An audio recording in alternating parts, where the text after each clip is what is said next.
18वीं लोकसभा की शुरुआत ही असहमति और मतभेद से हुई है। ऐसा हम इसलिए कह रहे हैं क्योंकि लोकसभा स्पीकर के पद को लेकर सदन में खूब बवाल काटा गया। सवाल यह है कि आखिर क्यों महत्वपूर्ण होता है सदन में लोकसभा का स्पीकर, जिसके लिए इस बार चुनाव कराना पड़ा। आज के इस वीडियो में हम देंगे आपके सारे सवालों का जवाब, तो वीडियो में बने रहें।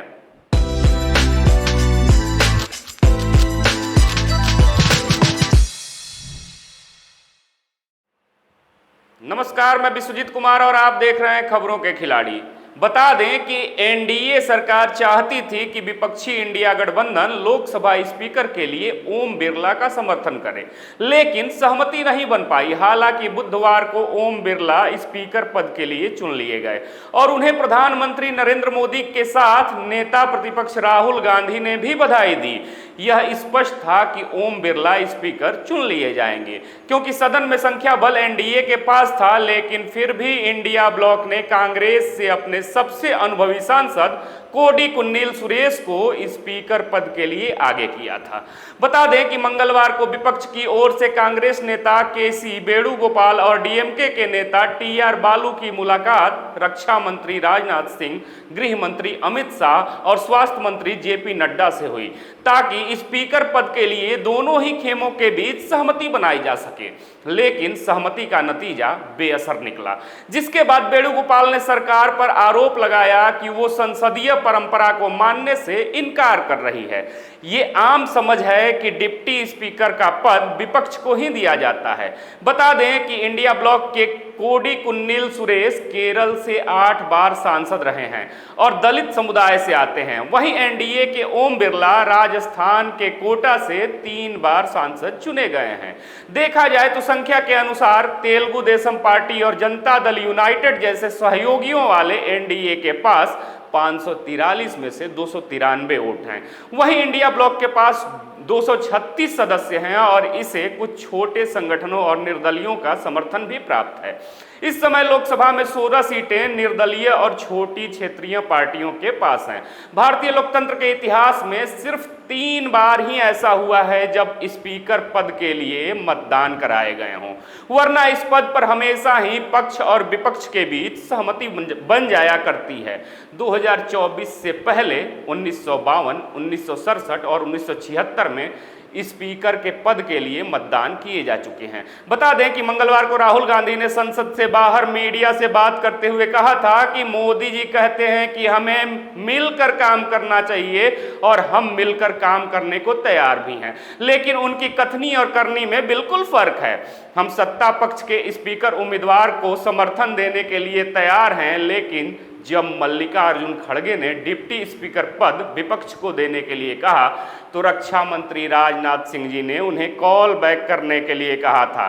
अब तक वो कॉल बैक नहीं आया, ऐसा राहुल गांधी का आरोप था। हालांकि एनडीए ने विपक्ष पर इस तरह की शर्तें रखने का आरोप लगाते हुए पलटवार भी किया है। बता दें कि संसदीय कार्य मंत्री किरेन रिजिजू ने कहा, अध्यक्ष किसी एक पार्टी का नहीं होता बल्कि सदन चलाने के लिए सर्वसम्मति से चुना जाता है। यह दुखद है कि कांग्रेस ने अध्यक्ष पद के लिए अपना उम्मीदवार नामित किया। वहीं केंद्रीय मंत्री पीयूष गोयल और जेडीयू के ललन सिंह ने कहा कि विपक्ष दबाव की राजनीति कर रहा है। आइए अब आपको बताते हैं आखिर क्यों कांग्रेस डिप्टी स्पीकर पद की मांग कर रही है। इसको समझने के लिए आप लोकसभा की वेबसाइट पर जाएंगे तो लिखा मिलेगा कि 17वीं लोकसभा में डिप्टी स्पीकर का पद मई 2019 से खाली है। बता दें कि आजाद भारत के इतिहास में 17वीं लोकसभा पहली लोकसभा थी जब डिप्टी स्पीकर का पद खाली रहा था। संविधान का अनुच्छेद 93 कहता है कि डिप्टी स्पीकर का चयन होना ही चाहिए।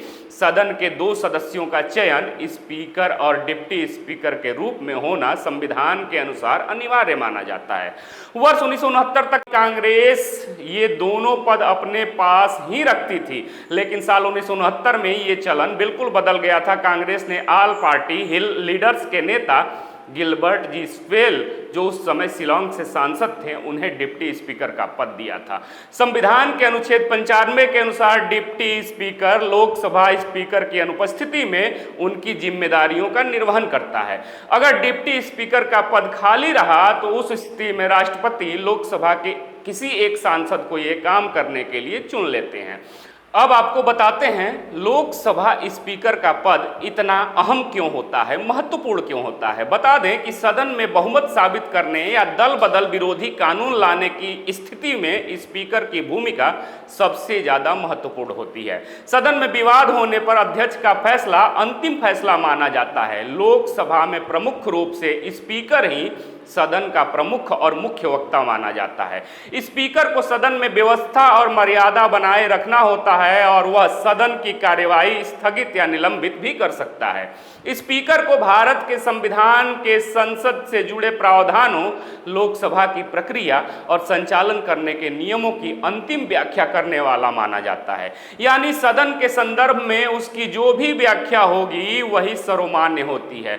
किसी सदस्य की अयोग्यता हो, संविधान के 10वीं अनुसूची के प्रावधानों के तहत दल बदल के आधार पर किसी सांसद की सदस्यता को खत्म करने की शक्ति भी लोकसभा स्पीकर के पास ही होती है। हालांकि 1992 में सुप्रीम कोर्ट ने फैसला सुनाया था कि स्पीकर का फैसला न्यायिक समीक्षा के अधीन होता है। अब 18वीं लोकसभा की शुरुआत देखकर तो ये लग रहा है कि इस सत्र में बहस और ज्यादा दिखेगी, असहमतियां दिखेंगी और सभी पार्टियों को एक आम सहमति पर लाने की कोशिशें भी दिखेंगी। यानी वो होता दिखेगा जो बीते 2 लोकसभा चुनावों में नहीं दिखा या बहुत कम दिखा। ऐसा इसलिए है कि बीजेपी अपने दम पर इस बार सरकार नहीं बना पाई है। उम्मीद करते हैं कि आपको हमारी दी गई जानकारी अच्छी लगी होगी, अतः वीडियो को लाइक, कमेंट व शेयर करना न भूलें। फिर से मिलेंगे एक नए वीडियो में, तब तक देखते रहिए खबरों खिलाड़ी। जय हिंद, जय भारत।